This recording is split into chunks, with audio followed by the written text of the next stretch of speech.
Guess who's back? Back again, the Renault Duster, 4 years after being discontinued. This is the third generation and it is very different when compared to its predecessor because there's no diesel, there's no all-wheel drive either. Instead, we get two turbo petrol engine options and a hybrid as well. Renault says that if customers demand, they'll get a CNG too. Yes, a turbo CNG. I really doubt. But no diesel. Funny considering more than 50% buyers prefer diesel. And yes, a diesel is a freaking diesel.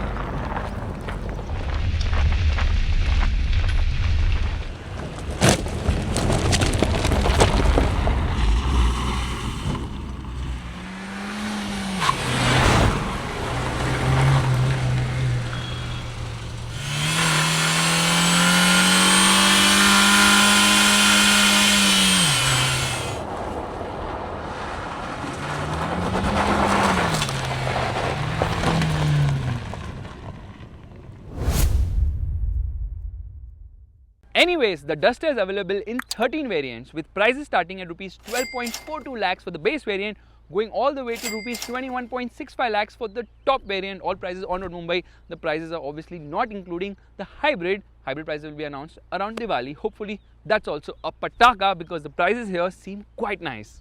I have shown you the Duster's features in detail before, so today's video is going to focus on the driving experience, which Renault says is the USP of this car.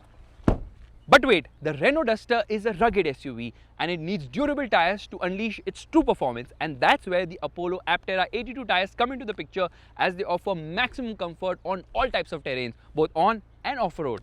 The Apollo Aptera 82 tires offer high precision control and are the right tires for your SUV if you want to take on the toughest of terrains. Check the link in the description to know more. But before giving this car the beans, let's quickly recap the highlight features of this car. That includes keyless entry, outdated remote key, push button start, wireless phone charger, dual zone climate control air conditioning, PM 2.5 air filter, 360-degree parking camera with 3D view, but the camera quality isn't great. 6-way powered front seats with manual lumbar adjustment, ventilated front seats but the button is placed out of sight, one touch up and down power windows, level 2 ADAS with 17 features,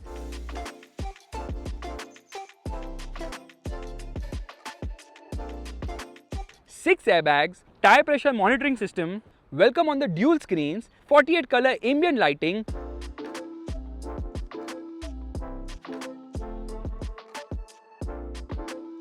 rear AC vents, spotlights on the roof, beautifully damped roof handles, panoramic sunroof, powered tailgate, 4 USB-C charging sockets, steering mounted buttons, stock mounted audio controls, 6 speaker Archemy sound system that has average audio quality,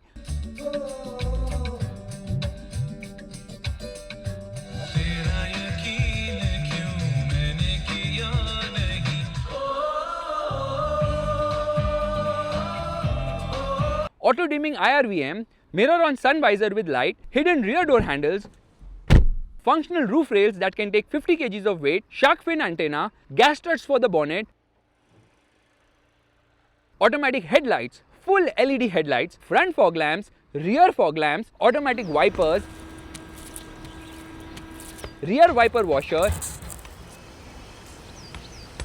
6 parking sensors on each end, 18-inch wheels, 10.25-inch fully digital instrument cluster with multiple display modes, but I don't like a single one, although it does display maps here. A 10.1-inch touchscreen infotainment system with Google built-in, which means you have onboard Google services like Chrome, Google Assistant. Is the Hyundai Creta better than the Renault Duster? Sorry, I didn't understand. Is the Kia Seltos better than the Renault Duster?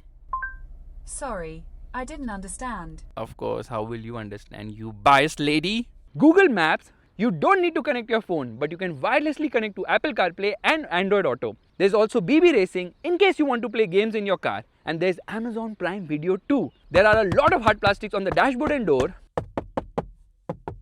And cost cutting in a weird place. There's no engine cover here.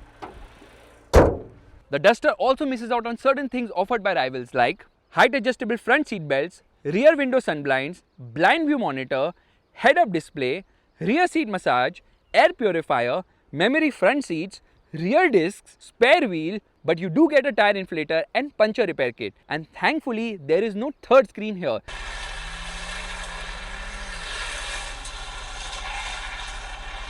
This is a proper car and not a gadget, and thus gets plenty of physical buttons too, including volume control on top of the infotainment system and different switches to open the sunroof and its blind. Sweet!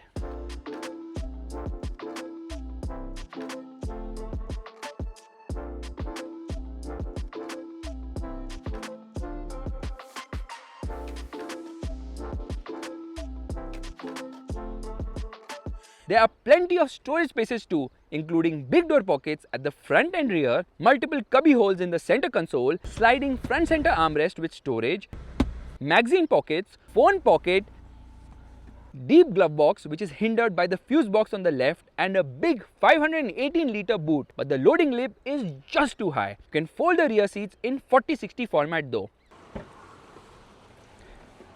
The rear seat experience is actually quite good because there's decent amount of space here, good amount of knee room, good amount of leg room as well. Foot room is also decent because there's no battery placed below the front co-passenger seat. Under thigh support is always poor for someone as tall as me. For reference, I'm 6 feet 2 inches in terms of height, and headroom seems to be adequate as well. And then the panoramic sunroof extends all the way till like here, which gives it a very airy feeling when you obviously open it, which can't be done in the day because of the heat.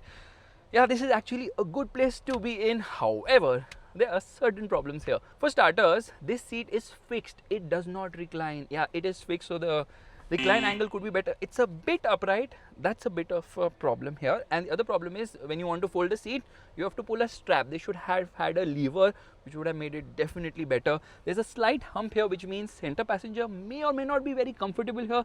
His legs might intrude into your section. And you have a center armrest here with a phone holder with twin cup holders. There's this strap, obviously, that is to pull the rear center armrest down. Center passenger also gets a head rest.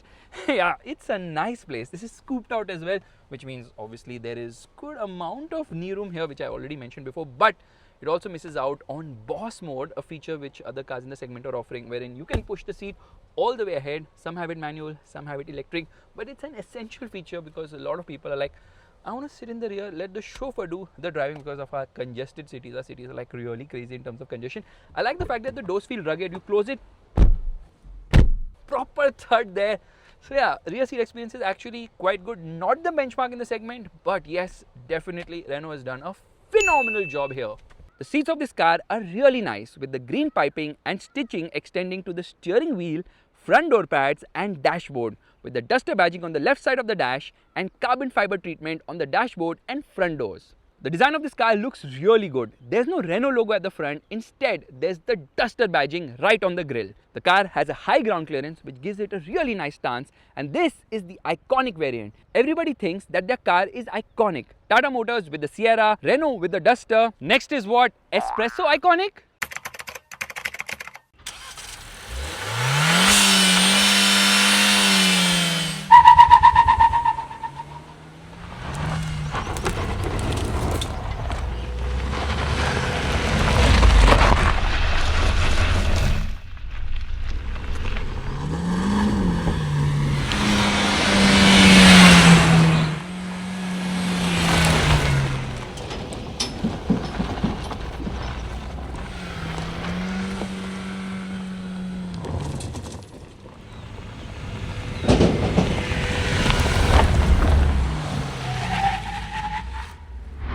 And now it's the time to start driving this car, and just notice this.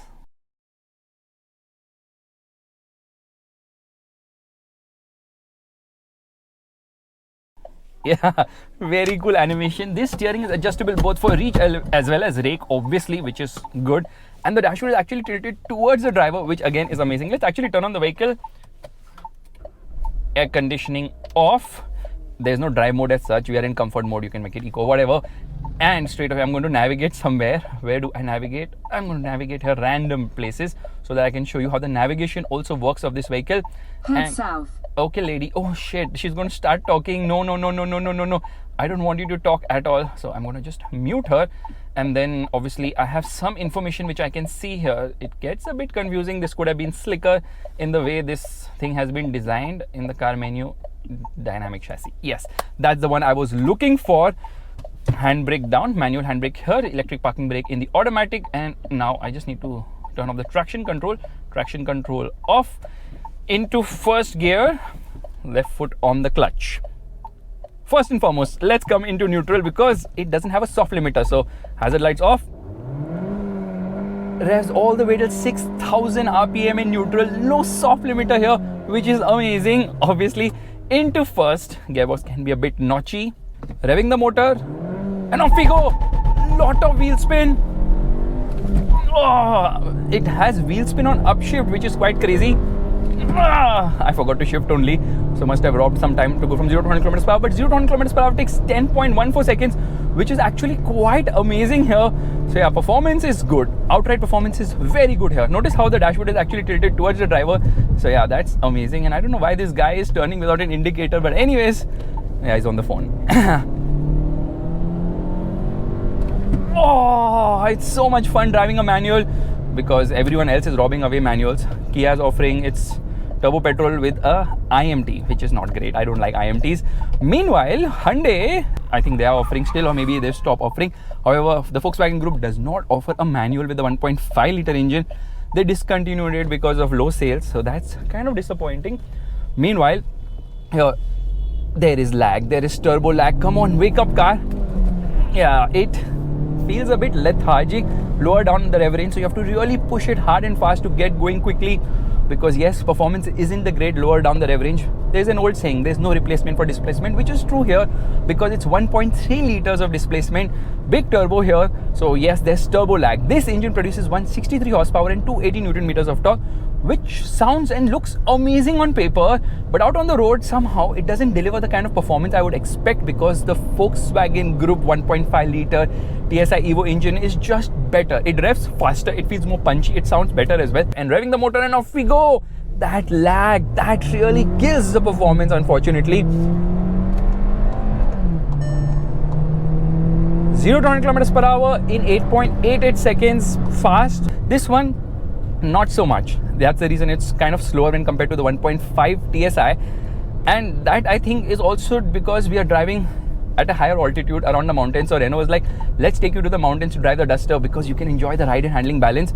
They forgot one thing. When you go to the mountains, what happens? Obviously, the altitude is higher, because of which oxygen is less, the AFR gets affected, and the result is the engine is not able to breathe as well, and that's the reason I think the performance isn't as great as it should be. But forget the performance for a bit. Let's talk about the biggest USP of this car, which is, of course, which are the dynamics. Absolutely fantastic. Turning radius is fine as well. Come on, turbo. Takes its own sweet time to wake up and then give you some punch. Yeah, it is a bit slow and lethargic in that sense, lower down the rev range. Mid range is nice, top end is also good, but it redlines around 6,000 RPM, doesn't go to 6,500 RPM. In fact, between 2 to 3,000 it says eco. Basically, that is where you should be driving, that RPM range for efficiency. I was wondering, I'm not in eco mode, why is it showing me eco? Okay, it says comfort here. There's no drive mode as such, so there's no sport mode. It's just comfort or eco, for which you have to actually come in here. So now that is eco mode, this is comfort mode, and then I can obviously personalize it. I'm going to change the color here because I don't like this orange color. I'm driving a car, I'm not driving a bike. This is not a KTM, so you're just going to change it for a bit. And traction control automatically turns on. Yeah, at certain speed, traction control automatically turns on, which is kind of disappointing as well. Yeah, this is like a maze.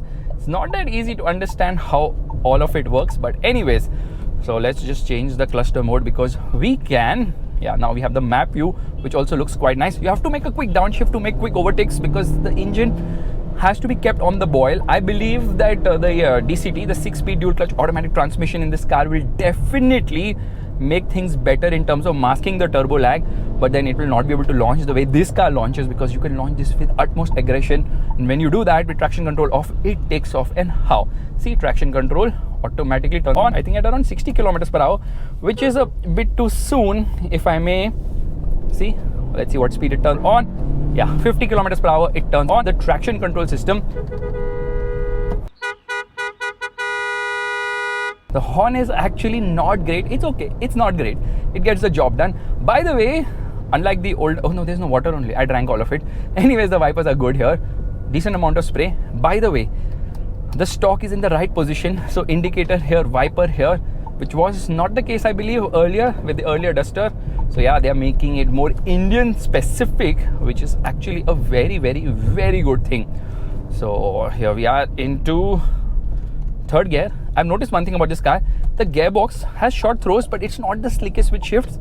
Sometimes you have to just nudge it a bit ahead, and the clutch is not the lightest, it's not heavy either, but it just has the right feel, which is quite nice. The steering is absolutely lovely. What a joy to use this steering wheel, and that's where the USP of this car comes into the picture, which is the ride and handling balance, absolutely unmatched. Unbelievable ride and handling, superb, like the best in the segment, the new benchmark in the segment. It makes all other cars look lousy. That's how good the ride and handling balance is. Anyways, we shall launch this car because I want to test the 0 to 100 km per hour acceleration again. Last time I didn't shift very fast. I think I was stuck in second. Gearing is obviously tall, so we just need to change this so that you can see the tachometer as well. And yeah, can't they have better cluster modes? What is this? Inspired from BMW or what? Anyways, traction control off. Revving the motor. 1 second, I need to heel and toe. Woo!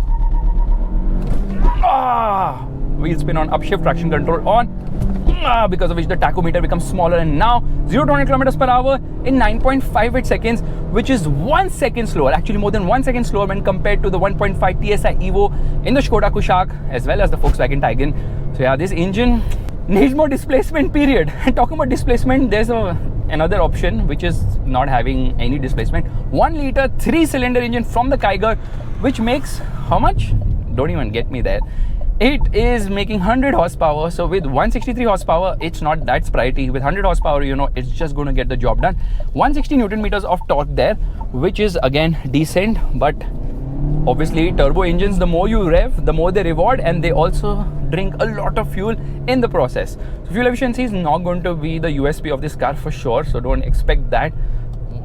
Okay, yeah, don't expect great fuel efficiency from this car, but that's a given considering turbo engines are like that. That's the reason there's going to be a hybrid as well. So the 1 liter turbo engine which powers the Kiger has an automatic, but there's no automatic here. It's just going to get a 6-speed manual. 6-speed manual for the 1 liter, 6-speed manual as well as a 6-speed DCT for the 1.3 liter, and then there is obviously going to be the 1.8 liter hybrid, which is I think going to be the pick of the segment. Why? Simply because it's going to be more efficient now, and at the end of the day, efficiency definitely matters here. People buy the car for efficiency, and that's why I think they should have offered the K9K diesel, because a diesel is a diesel. With all that torque, it's just so amazing to drive a diesel engine car. Here the problem is that the car doesn't feel as fast. With diesel, you don't have to rev it all the way till the red line, and still it feels so sprightly and fun, yet returning great fuel efficiency figures as well. The fuel tank capacity here is 50 odd liters, which gives it a decent range, but you know, there's no CNG which is coming in this car, even though there's chatter around it because Renault's like, doesn't go with the positioning of our car, we can't put a CNG tank here. Anyways, nice and clear road ahead. See, it takes its own sweet time to pick up in higher gears, which is a bit of a problem. And now it's the time to do the brake test. Hazard lights on. Super brakes, absolutely stunning brakes in the car. Here, traction control, 1 second, traction control off, revving the motor, hazard lights off, and off we go. That was a good launch. Superb launch. Well done, Faisal, well done. Oh, and now into third. Gearing is tall, around 15 first, 85 in second, and 0 to 100 in 10.47 seconds. So yeah, sort of consistent timings. However, the real USP of this car I was telling you is the ride and handling balance, which is absolutely amazing. Show it some corners and boy oh boy, it puts a massive smile on your face because it is just amazing in terms of body control. The steering is lovely, good feel, good feedback, weighs up beautifully well at high speeds, is light at low speeds, so yes, maneuverability is also good, and the body control is mind-blowing to say the least. It's a car you will really love to drive, and in spite of the fact that handling is good and it's running on 18-inch wheels, the ride quality is also phenomenal here, easily the best in the segment. Obviously, the chassis and all are a bit on the stiffer side, but trust me on this, it feels amazing to drive in spite of the fact that it has quite a lot of ground clearance, 212 mm, yet it just stays glued to the road. It hugs the corners and the ride is amazing, a bit stiff at lower speeds, but it gobbles up everything in its stride so well. It feels so damn rugged that at a point you question, is this a monocoque or is it a ladder frame? It's obviously a monocoque chassis, yet it feels built to last. It can take as much beating as you put at it, and there's another Duster there. So that is the beauty of this car. Absolutely unbelievable ride and handling balance. The new segment benchmark, without a doubt. Super fun to drive. You really would love to give it the beans all the time, but there's no all-wheel drive. So gang of Dusters are just going to take a fake SUV to whatever location. I think they're just going to do lifestyle tours. They're not going to go off-road anymore, because that is something which should have been offered all-wheel drive, considering Maruti Suzuki and Toyota offer it with the High Rider, Victorous, as well as the Urban Cruiser. I think I missed a car there. Yeah, the Grand Vitara. All of them are having this thing. What thing? Yeah, all-wheel drive. So all-wheel drive should have been offered, because the Duster was one of the few cars, or the first cars in the segment to offer it, which was a big thing back in the day. I know I took the Duster off-road, the all-wheel drive version, and had a lot of fun. What an amazing all-wheel drive system in the car. But no, Renault's like, no, we will not give you all-wheel drive. Why do you need all-wheel drive? And this is just rerouting right now. I think the internet has gone for a tizzy at the moment. The engine is so crazy now. When you let go of the throttle, the blow-off valve hisses. Listen to it.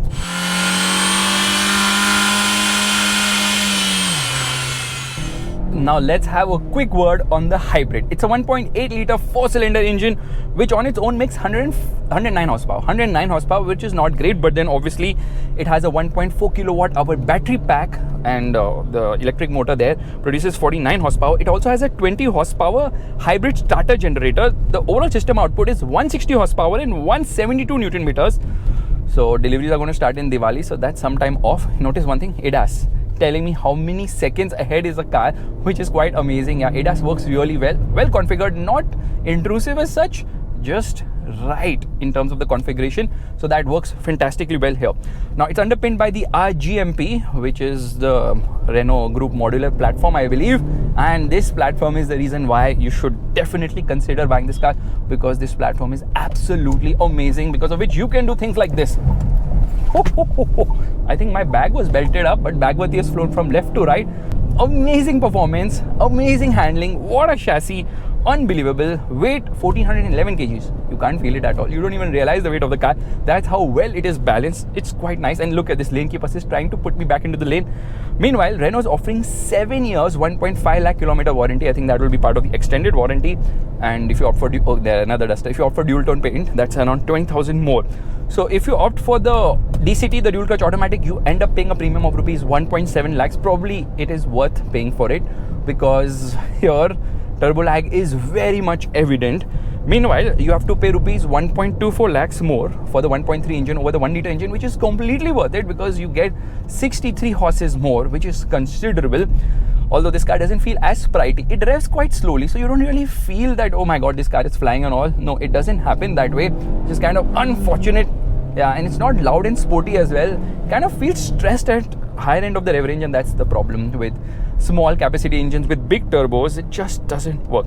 But Renault is like, 91% people have opted for the bigger 1.3 litre engine, and 39% people have opted for the hybrid, which is not good news, because 39% people have opted for the hybrid are not going to pay Renault all the money right now. They're going to pay them money after a few months when the deliveries are going to near. Yeah, that's how it works.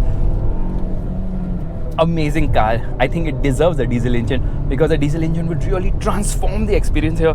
The experience is fab, no doubt about it. The driving experience, the feel, the feedback, everything here is so involving, and that is what makes the Duster the benchmark as far as dynamics go. What a lovely car. I absolutely enjoy driving it. Everything just comes together so brilliantly well here. The only thing is you need to plan your overtakes, because it doesn't have the raw, unadulterated, fast driving nature of the Volkswagen EA 211 4-cylinder TSI Evo engine, which just feels the better powertrain.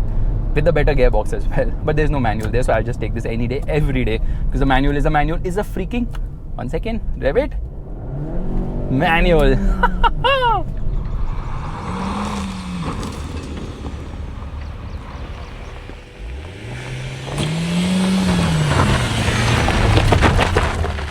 Well, the Duster is back, and I genuinely did not expect it to be this good.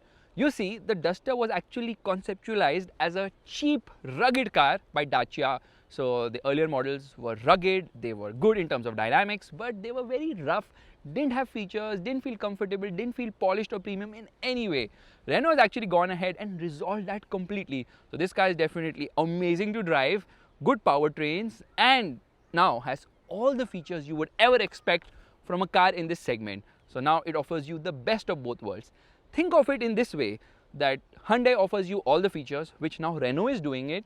Meanwhile, Tata Motors offers you dynamics, it offers you good performance, but is not able to offer you reliability. So Renault is offering you the best of both worlds. It's offering you what Tata Motors does, it is offering you what Hyundai and Kia do, which means that this is a very good all-rounder car, and that's one of the major reasons why it is easily the benchmark in the segment when it comes to dynamics. It's such a fun car to drive. Of course, the VW Skoda siblings, they also are great in terms of dynamics, but they miss out on certain features. This has almost everything, so you really can't complain much, but I will definitely complain saying that a few more features could have been offered, and definitely a diesel is sorely missed here, because a diesel engine would have been phenomenal. But Renault's like, no problemo. The thing is, we are offering you a hybrid. I'm not much of a hybrid person. I rather have a diesel, because diesel is a diesel. Of course, I haven't got a chance to drive the 1 liter, which comes with a manual gearbox, which will obviously struggle in terms of performance, because that engine is Chintu Mintu, has only 3 cylinders. So if you're opting for the Duster, probably wait for the hybrid. If you like this video, make sure to give the thumbs up, that's a like button, and don't forget to subscribe to the channel. I will see you guys in the next video real soon, and let me know in the comment section below which car would you choose in the segment.